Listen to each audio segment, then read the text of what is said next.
Alô, amigos, bem-vindos ao Gente que Fala, sempre ao vivo, de meio-dia a uma, pela Rádio Trianon, AM 740 São Paulo, Rádio Universal, AM 810 Santos, AltV, www.altv.com.br, com reapresentação 6 da tarde, TV Guarulhos, canal 20 UHF, canal 3 da NET em Guarulhos, 11h30 da noite.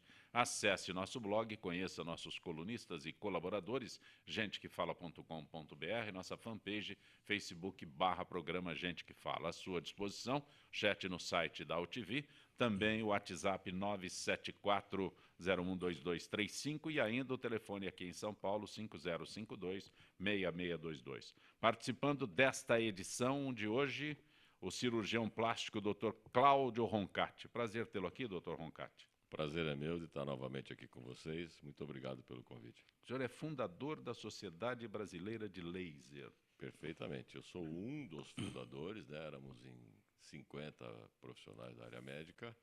E eu sou um dos fundadores dessa sociedade, que hoje tem 16 anos. Essa técnica é realmente muito utilizada no Brasil? Como é? É muito utilizada. O potencial de utilização do laser é absolutamente indescritível e inimaginável onde pode chegar. Porém, é interessante ver que a tecnologia do laser aplicada na medicina na década de 90, que foi o grande pull, ela foi direcionada para as áreas de estética. Você fazer uma cirurgia de rejuvenescimento facial, especialmente com laser de gás carbônico, né? E a gente foi descobrindo utilidades para esse laser. Hoje, existem, por exemplo, na minha área, alguns tipos de tumores, apesar de serem benignos, por exemplo, o neurofibroma, que é um tumor grande, aquela história do homem-elefante, aquele filme famoso, né? E uma história verídica de um cidadão que morou em Londres, você consegue a cura desta lesão apenas com o laser, porque o cirurgião não tem condições de dissecar, uma vez que o tumor ele se misque dentro da derme profunda e não há como dissecar. Então, o laser é fundamental nesses casos. Então, só isto já justifica, né, o engajamento de inúmeras indústrias e empresas e o vulto de financeiro que foi para essa área. Eu acho que só isso daí já é interessante de justificar, né? Maravilha. Dr. Carlos Kopp, prazer tê-lo aqui, Dr. Carlos. Prazer, obrigado, pelo convite. O senhor é ortopedista, Centro de Qualidade de Vida. O que é o Centro de Qualidade de Vida? O Centro de Qualidade de Vida é uma instituição, uma clínica e um centro de reabilitação. O paciente chega com queixas diversas e ele é tratado, reabilitado para melhor função. Então, nós tratamos de tendinite, hérnia de disco. São pacientes que geralmente chegam com indicação cirúrgica e saem correndo numa atividade física.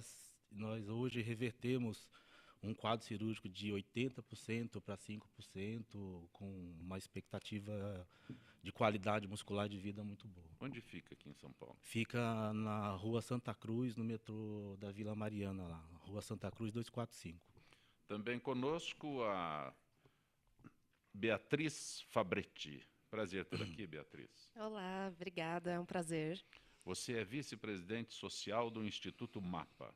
Exatamente. O Instituto MAPA é um instituto... Ele já fez a pergunta para você. Ele já fez, né? Eu já tinha feito antes. Eu já sei. Ela vai Ele responder já agora, sabe. doutor Mas agora para as outras pessoas. Sim. O Instituto MAPA é um instituto de proteção animal e meio ambiente. E a gente mexe com toda a questão dos direitos animais e proteção ambiental.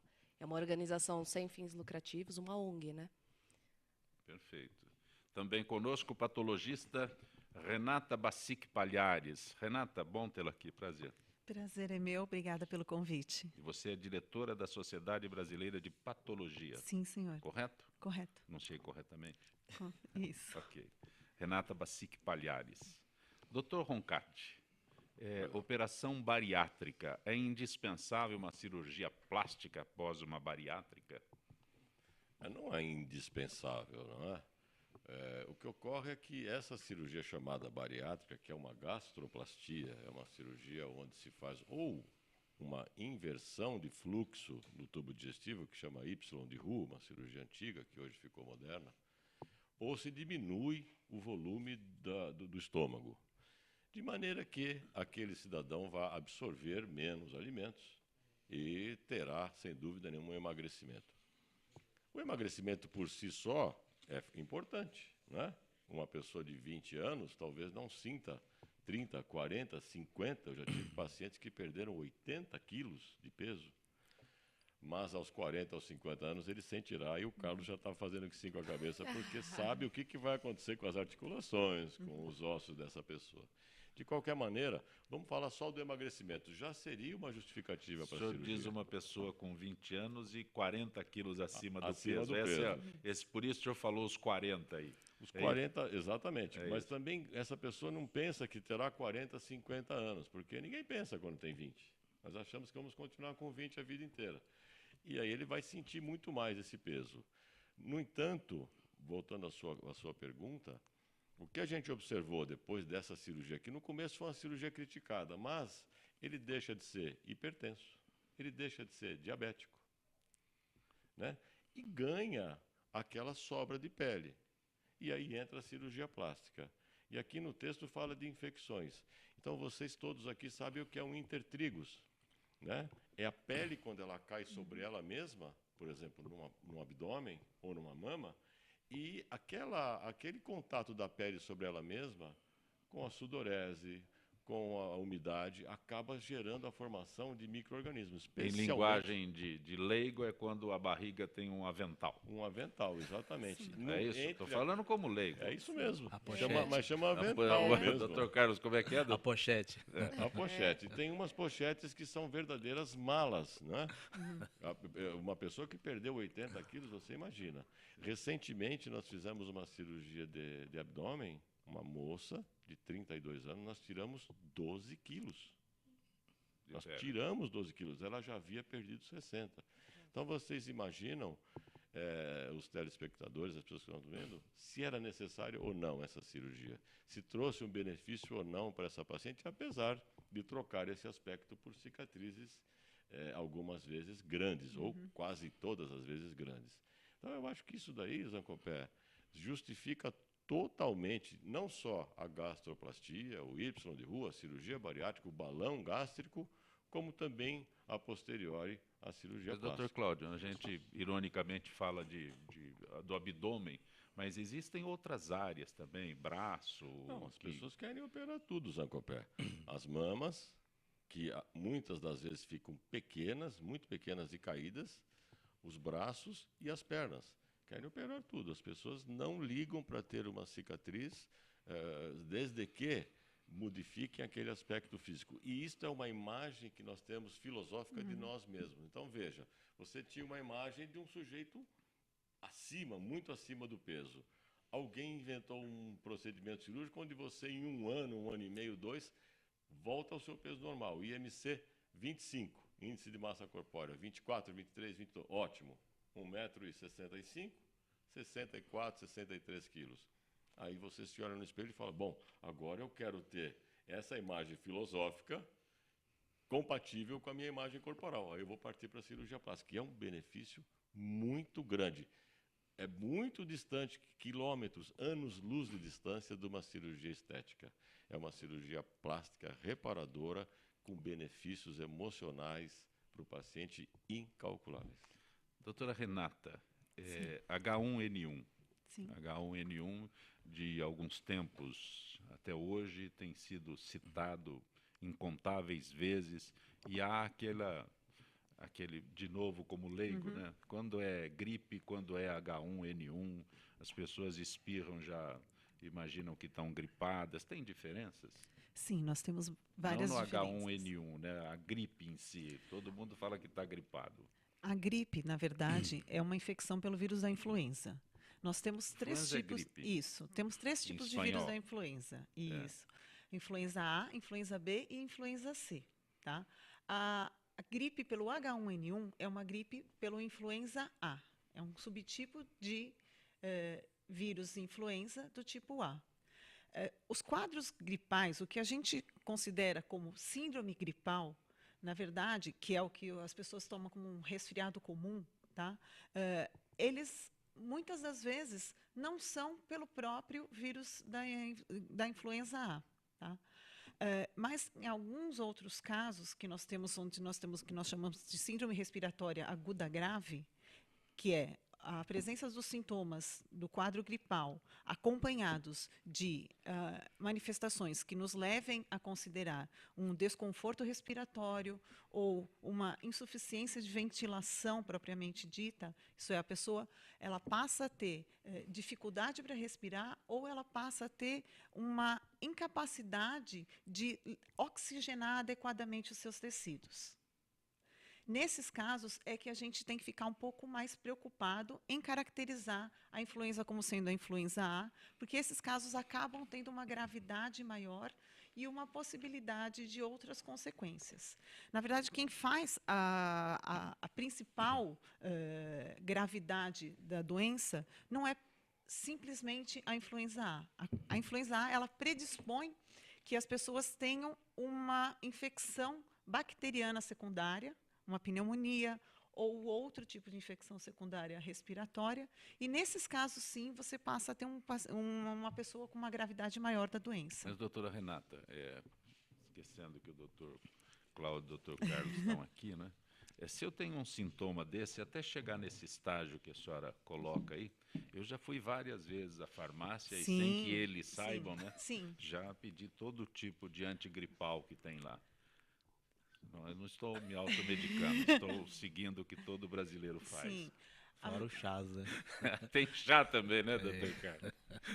A maior parte da população realmente utiliza receitas caseiras, consulta, muitas vezes não vai ao seu médico, não consulta o médico e... Melhor é mãe de médico, elas têm as receitas melhores que pode ser. Sim, avó de médico, mãe de médico. Mãe de médico é fantástico, doutor Cláudio. Minha mãe podia montar um consultório lá em Santos, ela ia ficar rica. Fora a amostra grátis. Né? É que no momento ela não está cobrando nada a consulta, mas se ela cobrasse... Mas, doutora Renata, Diga. eu pergunto desse estágio que eu disse, entre eu com esses sintomas ir direto a uma farmácia e me automedicar, até esse estágio que a senhora está colocando aí. Na verdade, quando a doença ela vai trazer consequências maiores, ela já se inicia com um quadro um pouco mais exacerbado. Então, principalmente em pessoas que que têm maior risco de contrair uma doença mais grave, que são aquelas da população indicada na vacinação, idosos, crianças menores de 5 anos, pessoas em situação de rua, pessoas com doenças crônicas. Essa população é o principal alvo que a gente indica que não tenha esse tipo de atitude de não procurar uma pessoa especializada, um profissional médico que vá lhe fazer a orientação adequada. E qual a eficácia dessas campanhas de vacinação que nós temos? Elas estão sendo contemplando a maior parte da população de risco, elas estão tendo bastante eficácia e estão dando um alerta para a população. O interessante é que a gente faça o alerta da população para que a pessoa fique atenta exatamente a que as pessoas que têm necessidade maior de ter essa doença mais grave estejam contempladas, né? E atingir a população informando e conseguindo que elas não só procurem o médico nessa situação e se orientem e também previnam a doença não só pela vacinação, mas por outras formas. Lavar as mãos, evitar frequentar locais de grande concentração de pessoas e, ao espirrar, tomar cuidado para que isso não atinja outras pessoas ou que não contamine os ambientes. Por que muitas pessoas, nessa época que nós temos as campanhas de vacinação, é comum ouvirmos, eu tomei a vacina e me gripei, fiquei gripado, fiquei resfriado. Tem diferença de gripe para resfriado? Tem diferença. A gripe mesmo é o quadro mais grave. O resfriado é uma infecção de vias aéreas superiores, tá? E que é autolimitado e que geralmente não causa maiores consequências. O senhor está concordando ou Não, discordando das concordo. perguntas que eu faço aqui? Não, concordo. É que esclarece muito mesmo, né? Aham. Parece, né, a pessoa, a diferença entre uma infecção mais grave, né, é orientação. E às vezes a pessoa releva muito um quadro, é gripe, fica em casa, criança, Toma um chazinho. toma um chazinho, aí de repente aquilo evolui, vai para uma pneumonia, fica mais difícil o tratamento. E as pessoas que o procuram quando estão com tendinite? Né? Esse é um quadro mais comum que se procure um ortopedista? Fora a lombalgia, é a queixa mais frequente e hoje, a tendinite hoje é um processo evolutivo de várias doenças. Então nós temos a tendinopatia, que é um conjunto de doenças, que engloba a tendinose, que é a doença degenerativa, e a tendinite, que é a fase inflamatória. Todo o processo começa na tendinite. Os tendões todos passam uma articulação. Então, você vai ter uma atividade, toda articulação tem um tendão passando.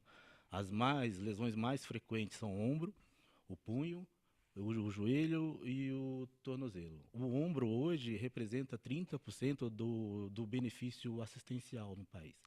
Das lesões do ombro, 50% são incapacitantes. Então começa com uma tendinite, uma lesão repetitiva, ele vai evoluir para uma degeneração do ombro, vai evoluir um quadro do síndrome do impacto do ombro, que o presidente teve, e vai evoluir para uma limitação articular. Então, as pessoas relevam um quadro que no final ele tem uma restrição e vai deixar uma sequela e vai deixar uma incapacidade de qualquer articulação. O mais frequente hoje nós temos o ombro para o trabalhador, o punho para o digitador, o CEO, o tornozelo para o atleta que tem lesão frequente. É muito comum o nosso metabolismo hoje, nós somos 80% água, e a partir dos 25 anos nós costumamos ter uma iniciação da mudança do nosso colágeno. Então nós temos o colágeno, que é a principal fibra do corpo, em termos de músculo, tendão.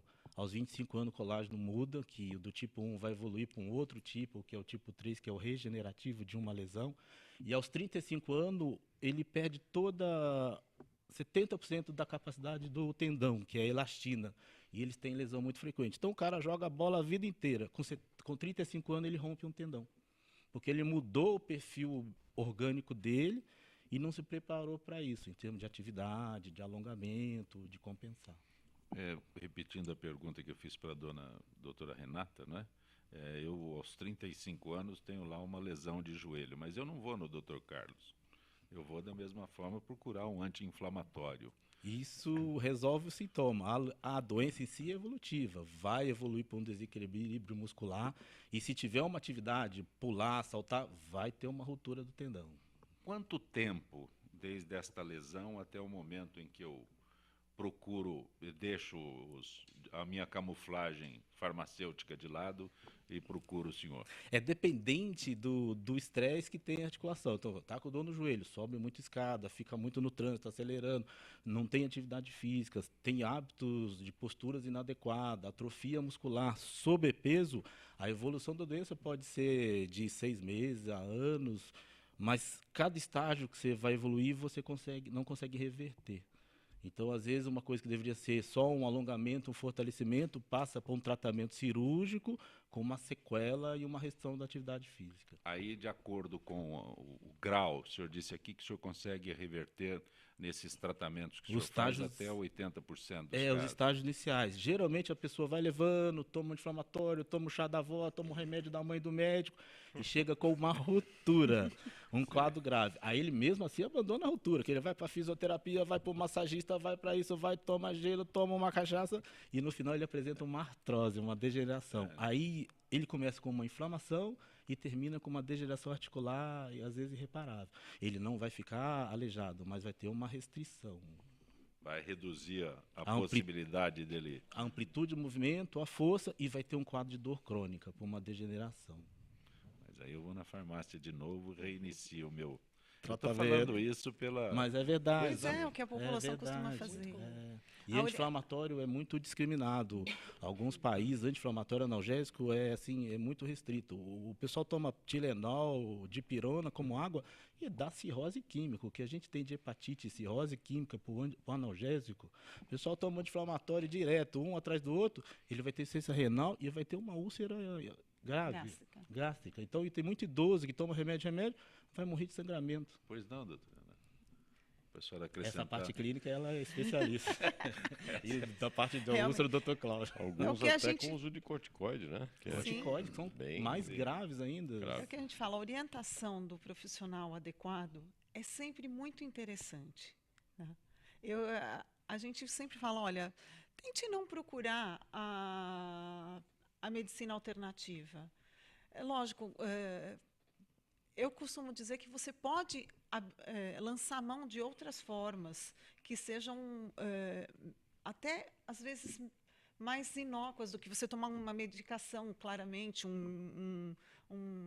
uma droga, né, comercialmente produzida, e você lança a mão e vai para um chazinho. Mas, às vezes, o chazinho também não é tão inócuo assim. A gente já vê relatos de pessoas que têm quadros alérgicos intensos, que têm reações medicamentosas, que têm um quadro hepatotóxico com chás. Então, a orientação do profissional adequado é sempre muito bem-vinda em qualquer tipo de caso. Beatriz, vamos falar sobre ajuda aos animais. O MAPA tem Sim. 5 anos. MAPA, é MAPA? Mapa. Mapa com né? 2 As no final, exatamente. O que é o projeto Cão Amigo? O Projeto Cão Amigo é um projeto onde a gente quis integrar os animais, o convívio do ser humano com os animais, né?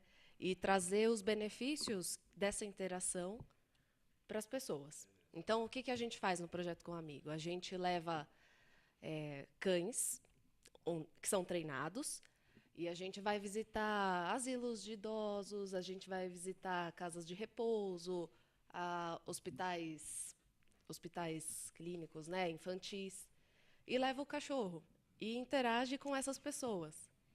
E é muito gostoso ver a interação, né?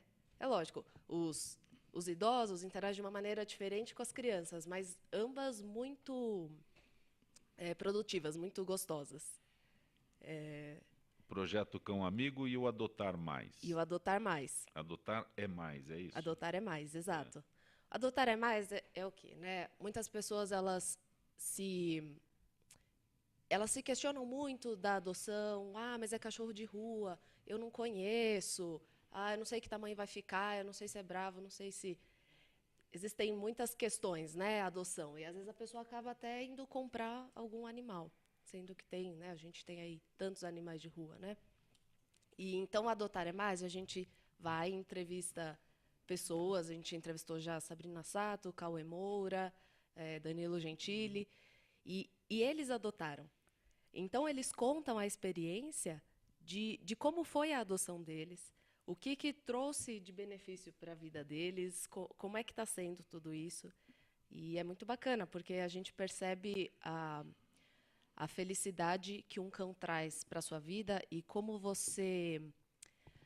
A sensação de que você sabe que tirou aquele cachorro da rua, que ele podia estar passando fome, doente, com frio, e você traz ele para uma vida, para uma família, com amor, com cuidado médico veterinário, com um ambiente quente, né? Fora das chuvas, dos perigos, agrega também na adoção. O MAPA tem várias ações, a gente já citou o Projeto Cão Amigo, Adotar é Mais, e tem o Projeto de Saúde Única. Sim, o Projeto de Saúde Única é um projeto bem grande, que está para sair, bem ousado, porque o que aconteceu? A gente, desde 2011, faz resgate, a partir de denúncias, e faz resgate de animais sob maus tratos e abandonados. Só que, ao mesmo tempo, a gente tem 30 milhões de animais abandonados só no Brasil. Então, a gente percebeu que precisava dar um passo a mais. Continuar fazendo os resgates, eles são importantes, mas dar um passo a mais. E entramos, então, com o Projeto de Saúde Única, em parceria com os veterinários da USP. E o que é? É um ônibus totalmente adaptado para fazer castração de animais. E a gente vai até bairros e comunidades que tem pouca ou nenhuma estrutura de cuidados médicos veterinários, né? Ou às vezes as pessoas elas não têm condições mesmo financeiras ou até mesmo de deslocamento para ir atrás de um cuidado médico veterinário. Então, o que fazer nesses casos? Então, esse ônibus, em parceria com os profissionais da USP, da medicina veterinária, a gente vai até essas comunidades e faz a castração. Então, esse projeto é um projeto de castração infinita, onde a gente vai buscando sempre esses lugares e voltando. E Perfeito. projeto continuado, né? Como toda quarta-feira, doutor Nelson Letísio. Boa tarde, doutor Letísio. Boa tarde, Jacopé, tudo em ordem, hein? Tá tudo bem. Hoje temos aqui o doutor Roncati e a presença também do doutor Nelson Letísio, cirurgião plástico. Doutor Letísio, gostaria de abordar contigo hoje plástica para homens. Os homens têm procurado mais os cirurgiões plásticos para melhorar a aparência. Mas, agora, né, o detalhe. O que os homens procuram com um cirurgião plástico, doutor Letísio? Bom, inicialmente, Jacopé, um beijão, Claudião. Tudo em ordem, cara? Abração para você também, Um Nelson. abração, cara, um beijo. Olha, Jacopé, é o que o Cláudio pode falar muito bem também para você. Atualmente, todas as cirurgias são praticamente comuns. Veja, você tem, por perda ponderal, por envelhecimento, por vaidade pura, os homens buscam a cada vez mais por mercado de trabalho. Por exemplo, Zacopé, um cara de uns 45, 50 anos ou 40 anos, depende da genética de cada um, ele começa a aparecer bolsa aos palpebrais. Então ele começa a ter um aspecto assim de meio de cansado. Às vezes ele está extremamente ativo, mas ele demonstra pela aparência que ele está meio cansado, ou que, sei lá, que dormiu mal, ou que bebeu um pouco na véspera. Isso é ruim para o mercado de trabalho. Então ele busca aquele aperfeiçoamento, tirar as bolsas, mostrar uma aparência melhor. Antigamente o homem chegava no consultório e falava assim, olha, eu tenho um desvio de septo, mas já que o senhor vai fazer, o senhor não poderia acertar meu nariz por fora? Que eu também gostaria de tirar um pouco dessa giba, afinar um pouco a ponta. Hoje não, Zacopé. Hoje o homem já chega e fala, olha, meu nariz está feio, você poderia aproveitar e mexer na parte interna, que eu não respiro direito? Então houve uma inversão de avaliação. Lipoesculturas. Você faz lipoescultura, lógico que é muito difícil o homem ter culote. O homem tem mais pneuzinho, uma barriguinha, às vezes na interna da coxa tem um pouco de gordura. E você sim faz uma lipoescultura, coloca um pouco de gordura, às vezes na lateral da nádega. Homem que perde muito peso, às vezes por cirurgia bariátrica, uma série de coisas, que tem uma perda ponderal grande, fica com o abdômen flácido. Então você faz abdominoplastia. Obviamente que o homem não faz mamoplastia, ele faz ginecomastia. Ginecomastia é mama em homem. O homem não quer que fique com uma mama bonitinha, ele quer ficar sem aquele aspecto de mama feminina. Então, Zacopé, se você for analisar, a grosso modo, as cirurgias são quase as mesmas. Lógico, o foco muda muito. Você vai fazer uma pálpebra masculina, uma cirurgia palpebral masculina, você só tira os excessos. Você tira aquela bolsa, você deixa um semblante mais suave no homem. Na mulher não, você às vezes quer deixar o olho mais alongado, mesmo na cirurgia facial do homem, que tem a flacidez cervical, que fala flacidez do pescoço, você não fica puxando muito o homem. Ele tem que dar uma aparência mais natural e mais apta para o mercado de trabalho, né, mas o resto basicamente é as mesmas, e a procura tem aumentado sim. Doutor Letísio, eu agradeço a tua gentileza mais uma vez com o nosso Gente que Fala. Uma boa tarde, doutor Letísio. Boa tarde, saúde e paz para todos. Beijão, Claudião. Abração para você, Nelson. Nós vamos para o intervalo. Gente que Fala retornará em instantes.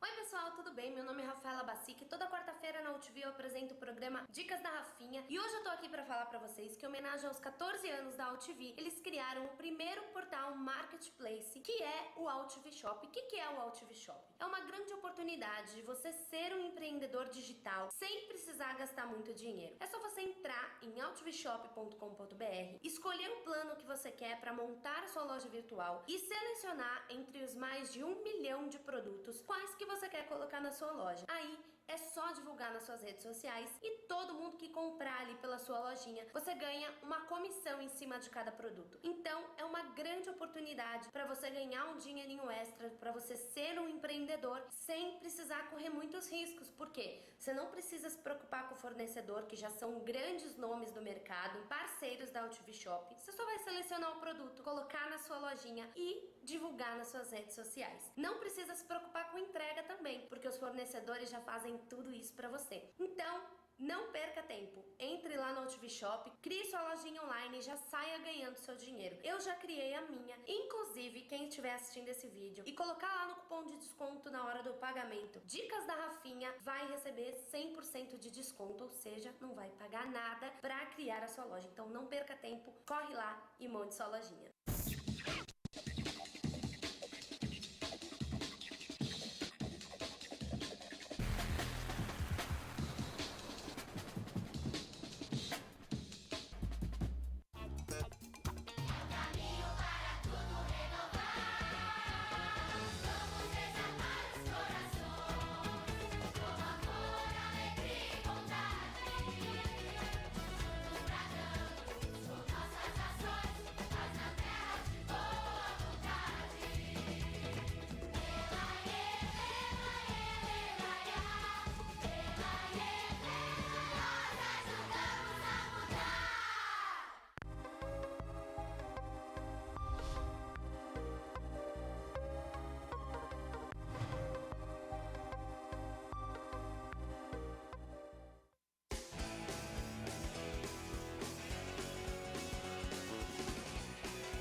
Dengue, zika, chikungunya.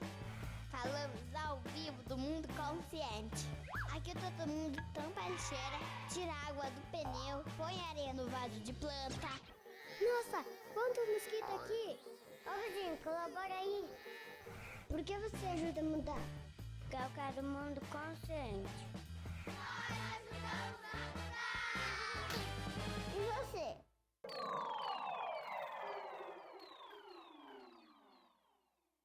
Olá, eu estou aqui para tocar sua consciência. Nossa saúde ganhou o movimento Mama Amiga pela Vida, uma ação social e voluntária que trabalha pela prevenção do câncer de mama. Esse trabalho leva informação às mulheres, apoio e um toque de carinho, com campanhas como a Rede de Pontos de Prevenção e o modelo Mama Amiga, que ensina a identificar possíveis alterações nas mamas. Para saber mais, acesse e participe desse grande movimento pela vida da mulher. Na última década, os transplantes de órgãos cresceram 84%. As cirurgias cresceram 619%. E os atendimentos de urgência cresceram 627%. As doações de sangue precisam acompanhar esse crescimento para atender a milhares de pessoas que dependem da sua solidariedade. Esse gesto está em suas mãos. Seja para quem for, seja um doador. Procure um Hemocentro mais próximo.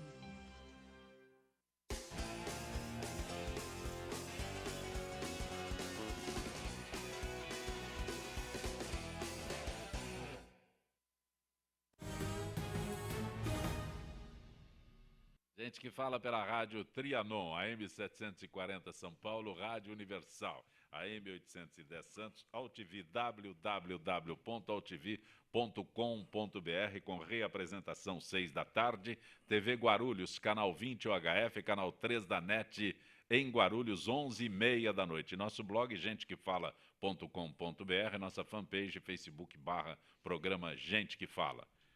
Dr. Roncati, o intervalo seria maravilhoso, né? Perfeitamente. Quem faz uma bariátrica, né, e consegue emagrecer, diz que a gente não deve falar perder, né?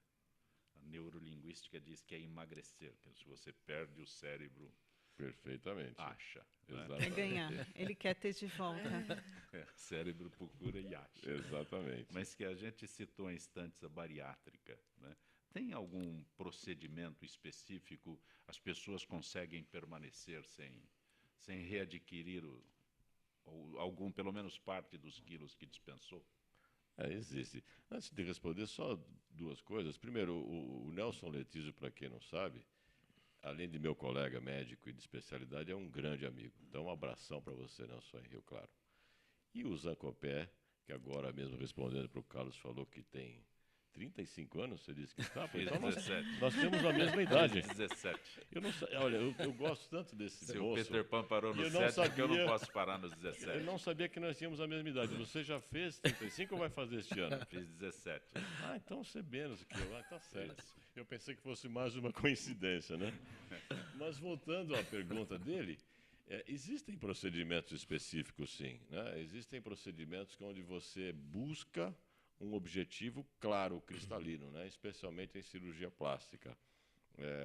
E nós vimos aqui, né, até no intervalo, o depoimento de uma moça que está aqui presente, né, onde esta imagem filosófica, esta imagem mental, esta imagem virtual que você tem de si próprio, ela não muda com a cirurgia. Ela precisa mudar, muitas das vezes, através de uma psicoterapia, através de um apoio psicológico, né, para que o cidadão acredite que ele pode ter um peso e uma imagem de vida considerada normal, né, dentro dos parâmetros aí que nós temos objetivos, como o índice de massa corpórea, etc.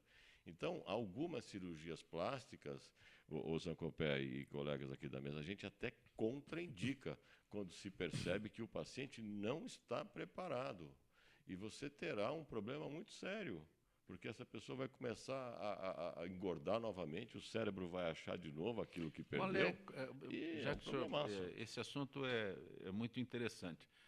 O senhor disse agora que uma pessoa fez a bariátrica e depois numa cirurgia plástica na bariátrica foram 40 quilos, depois na cirurgia plástica mais 12 quilos, não é? Perfeitamente. Uma pessoa que volta a engordar, existe alguma consequência com relação à pele, alguma coisa assim? Sem dúvida nenhuma que existe, né?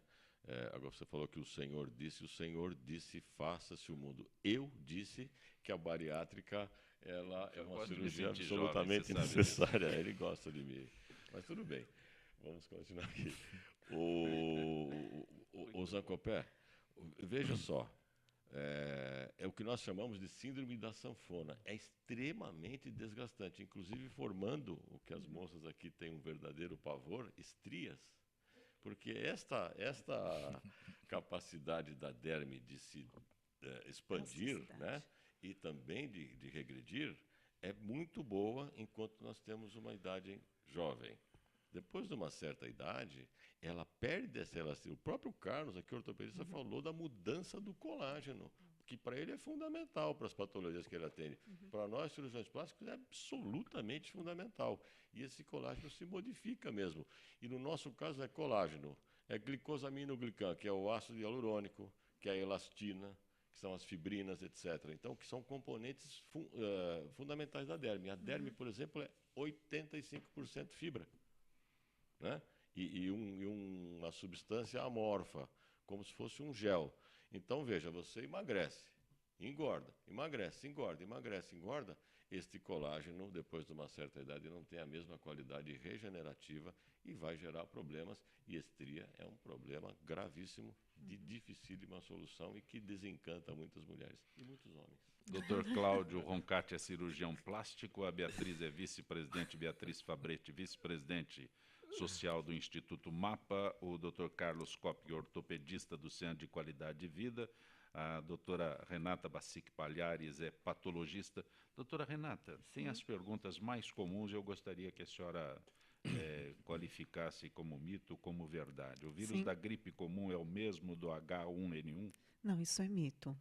Sim. Sim, várias doenças podem dar o que a gente já comentou aqui de síndrome gripal.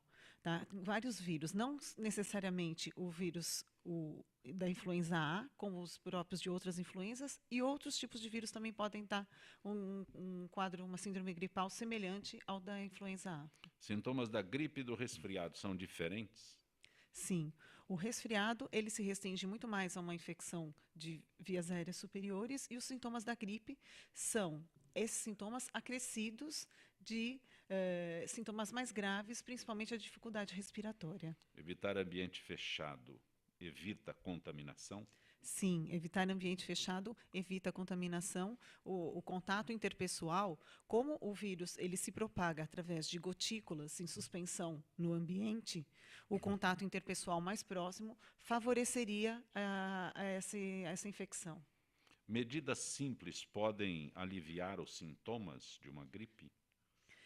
O que seriam medidas simples?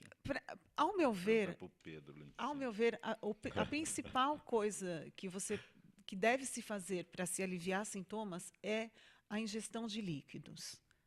Os sintomas muitas das doenças, consequências delas são a própria desidratação que elas causam. A febre causa desidratação. O fato de você ter inapetência, muitas vezes você não vai estar tendo uma ingesta adequada e você não faz a ingesta de líquidos adequada.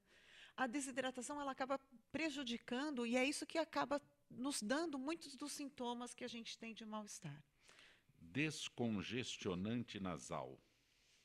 Descongestionante nasal, ele ajuda, mas é uma coisa transitória, porque, na verdade, o descongestionante nasal, ele promove uma vasoconstrição. Tá? Quando nós estamos com um quadro infeccioso, a tendência do corpo é aumentar o aporte sanguíneo da região. Então, para isso, os vasos sanguíneos se dilatam, para que você tenha o sangue chegando mais facilmente e, com isso, as próprias defesas do corpo chegando mais facilmente. O descongestionante nasal ele é um vasoconstritor. Então, enquanto ele estiver com seu efeito, ele vai fazer vai impedir esse aspecto de congestão dos vasos e de maior aporte sanguíneo, e por isso que vai dar uma sensação de que você está respirando mais aliviado. Mas isso é transitório. Uma pergunta que a indústria farmacêutica tem horror a ela. Não existe remédio para a gripe. Na verdade, o que a gente tem são sintomáticos. O quadro gripal, a única medicação que nós temos atualmente disponível, que seria específica, é o chamado, com o nome genérico de oseltamivir e com o nome mais conhecido como Tamiflu, que é o nome de referência, medicamento de referência. O Tamiflu, ele auxilia que o nosso organismo melhore as defesas. O quadro gripal, a gripe grave, a síndrome gripal grave com angústia respiratória, a consequência que ela nos traz como uma morbidade grande e que leva ao aumento da mortalidade é o aumento exagerado da resposta inflamatória do corpo. A resposta inflamatória fica tão exacerbada que algumas vezes ela pode ser até prejudicial ao próprio corpo. Então, os sintomáticos e até mesmo o próprio Tamiflu, eles visam, inicialmente, diminuir o aporte do vírus ao organismo, isso é, a entrada do vírus no nosso corpo, e eles tendem, principalmente os sintomáticos, a diminuir a sintomatologia. Sintomáticos tá com febre, toma remédio para febre, tá com dor, toma remédio para dor, isso é o sintomático. O Tamiflu, no entanto, o que se indica é que se inicie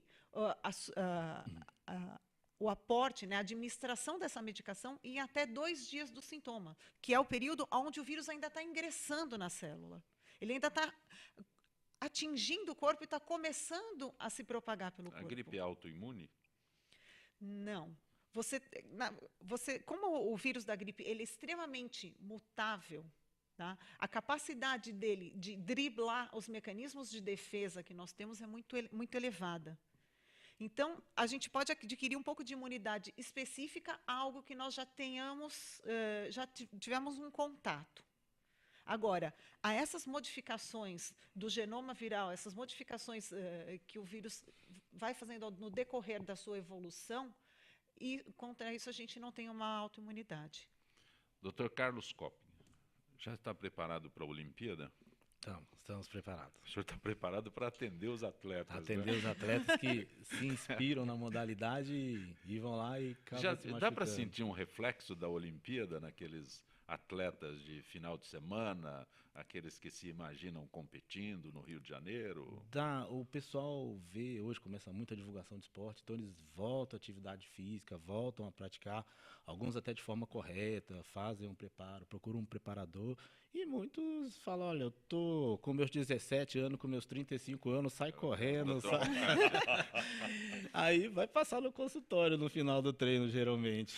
Que precisa? Estou consultando, né, alguém especializado como o senhor. Eu, de repente, nos meus 17 anos, nem de rádio, né? Nos meus 17 anos, eu resolvo ir ao Ibirapuera, que é aqui do lado da UTV, e me dedicar 2, 3 horas por dia. Qual é a orientação que o senhor passa para essas pessoas? A orientação é primeiro fazer a avaliação corpórea mesmo, cardíaca, respiratória. Após uma liberação cardíaca, não tiver um risco de uma angina, de um estresse, de alguma obstrução, de uma trombose, que por vir para uma mobilização de um êmbolo, um trombo, aí vai para a parte ortopédica, que é assim, fazer alongamento. Você começa sempre com alongamento e depois começa a fazer um fortalecimento direcionado à atividade que vai fazer.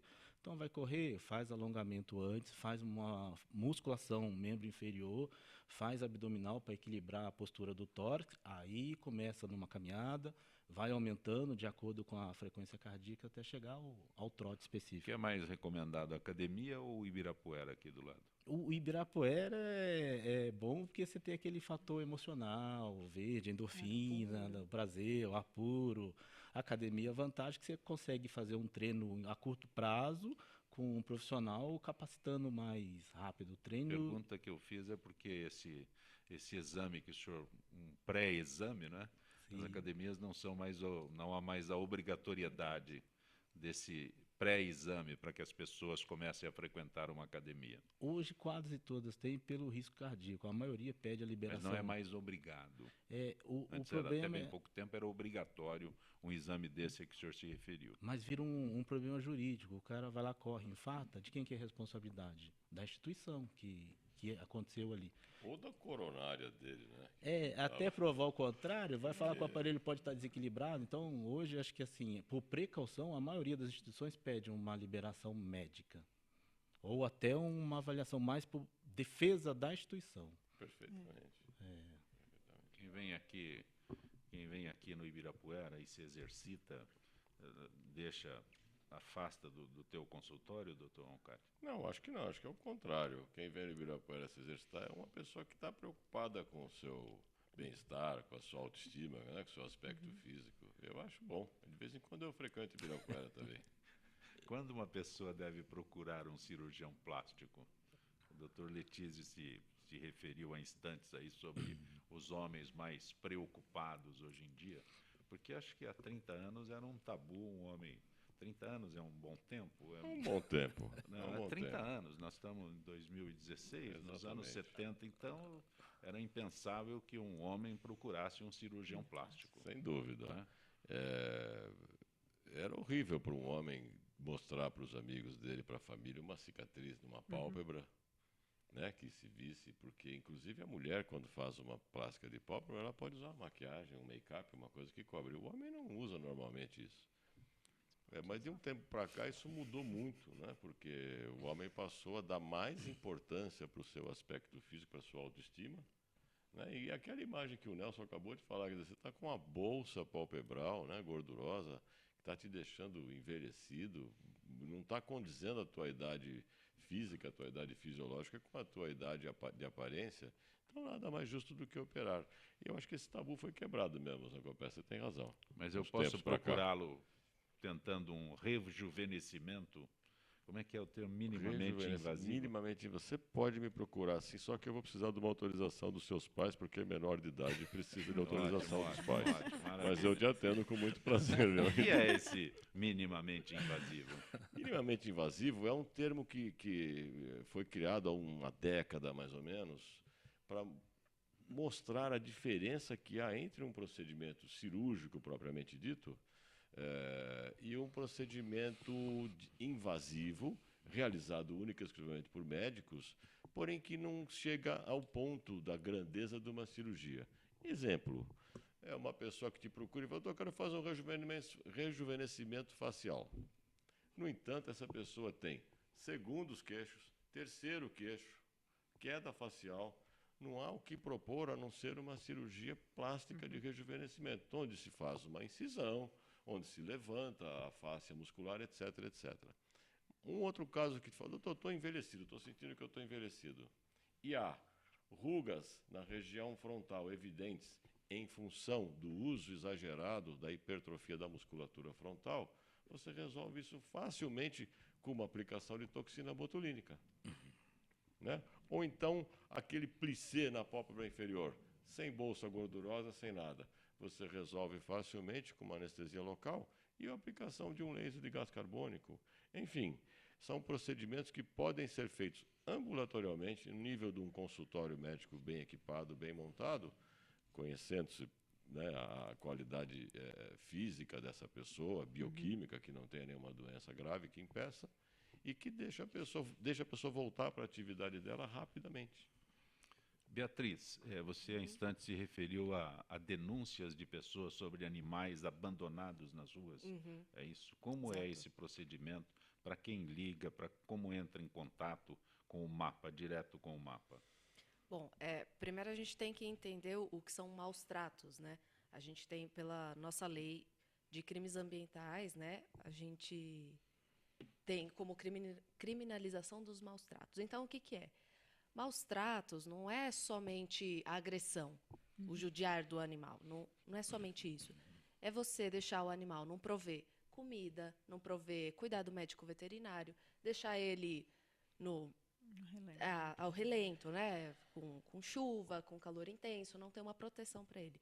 Isso também, ou colocar ele em situações de extremo estresse, fazer ele realizar algum tipo de trabalho que ele não consegue, né? Que é demais. Deixar acorrentado, né? Deixar acorrentado. Restrição, né? Restrição Por exemplo, de aqueles ambiente. cavalos assim que geralmente a gente vê que até formam uma lomba assim na coluna, ele está carregando peso demais. Isso também é maus tratos. Sem dúvida. Então Quando a gente tudo fala entra com maus tratos. No caso de animais, assim, a gente aqui em São Paulo imagina logo um cãozinho, no máximo um gato.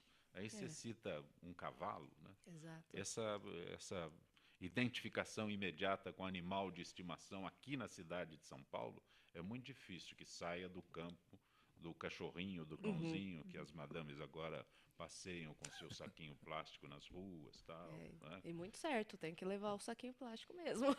Mas essa identificação, eu repito, é muito difícil aqui em São Paulo. É muito especificamente difícil. em São Paulo. Especificamente em São Paulo, Em então, São Paulo, mas cidade... Você está fazendo referência a outros animais também.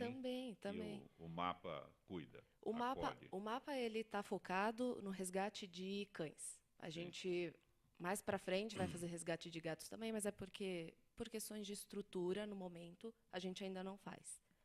Mas, e realmente, nas cidades, uma cidade como São Paulo, quando você fala de maus tratos dos animais, você vai ver mais gato e cachorro, que são os animais domésticos. Se a gente vai um pouquinho mais para o interior, não precisa ser muito longe de São Paulo, a gente já vai ver outras questões de outros animais. Mas, enfim, se a pessoa, voltando à sua pergunta, se a pessoa identifica na rua ou dentro da casa de alguém uma situação dessa, no MAPA, a gente incentiva a pessoa, se ela tiver condições, de resgatar esse animal. Como a gente entra em contato com o MAPA? A gente pode entrar em contato com o MAPA através do site mapa, com 2 As no final, .org.br. E, então, se a pessoa não tiver essa condição de resgatar o animal, ela pode ligar para uma ONG de confiança que faça isso, por exemplo, o MAPA. A gente faz isso desde 2011. Qual é o site? mapa.org.br. Grato por ter vindo ao nosso Gente que Fala. Doutora Renata Bacic Palhares, a senhora que é patologista. Sim. Por que as pessoas têm medo de biópsia? Bom, primeiro eu vou explicar para quem não tem muita facilidade o que é o patologista. O patologista a patologia é uma especialidade médica que visa fazer diagnósticos, tá?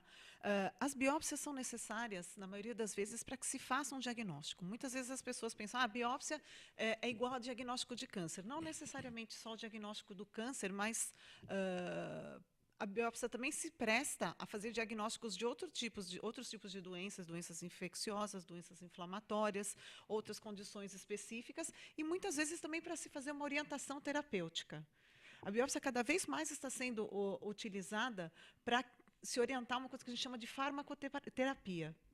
Não só doenças neoplásicas, né, os cânceres, mas também outras doenças também acabam levando a biópsia da muitas informações a respeito dessa doença, a gente, através da biópsia, a gente faz alguns procedimentos especializados que são secundários à biópsia que o próprio patologista faz, onde a gente avalia elementos celulares específicos e que são alvos terapêuticos, existem remédios hoje em dia. Se a senhora fala para mim que tem que fazer uma biópsia, eu já saio falando para a família toda que eu estou com câncer. Não, muito pelo contrário.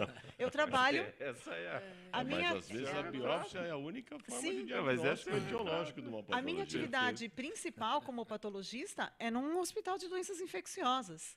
E lá, muitas vezes, a gente não só utiliza, utiliza a biópsia não só apenas para fazer o diagnóstico específico de um agente etiológico, o diagnóstico diferencial, às vezes, com processo neoplásico, e a gente indicar qual a forma de tratamento, e muitas vezes até a gente indica qual que é o status do organismo imunológico que está subsidiando essa condição de doença. No interior a gente fala que é doença ruim. Doutora Renata, tem alguma forma de entrar em contato com a senhora através da Sociedade Brasileira Sociedade Brasileira de Patologia, sbp.org.br, tá? É o nosso site. Pode nos procurar, tem um link do atendimento SBP, não só para patologia específica, mas também nós temos contato com as subespecialidades da patologia. Quanto mais a patologia for conhecida, a gente gostaria que as pessoas, que a população em geral entendesse que assim como você pode escolher o seu cirurgião plástico, o seu ortopedista, você também tem o direito de escolher o seu patologista. Perfeito. Grato por ter vindo ao nosso Gente que Fala. Dr. Carlos Kopp, Centro de Qualidade de Vida, como a gente entra em contato? No telefone 5081-5954, na Rua Santa Cruz, do número 245. Tem um site? cqv@cqv.net.br. Grato por ter vindo ao nosso Gente que Fala. Dr. Roncati, Dr. Cláudio Roncati, é sempre muito bom tê-lo aqui. Como eu localizo o senhor? Pode entrar no site, né, da Clínica Lucano de Cirurgia Plástica. www.clinica-lucano.com.br, e lá terá as informações necessárias para chegar até a gente. Grato por ter vindo ao nosso Gente que Fala. Eu que te agradeço, é um prazer enorme para mim vir aqui com meus amigos Enilda e Fausto, olhando muito assim, você. Começando a achar defeito. Gente que Fala tem a direção geral do jornalista Fausto Camunha. Ele falou, você pode dar uma puxada aqui, uma puxada ali. Diretora de produção Zenilda Salvato, vai ganhar, né? Redação Pedro Esquiavão, produção cultural Ricardo Godoy, na rádio Trianon, Benê, Cléo Rodrigues, Neildo Neres, Ricardo Valim, na direção da TV Guarulhos, Fernando Mauro, na direção da UTV, Alberto Luquete, na técnica James Eduardo, Marcelo Fontan, Sérgio Oliveira, Iago Matsumoto.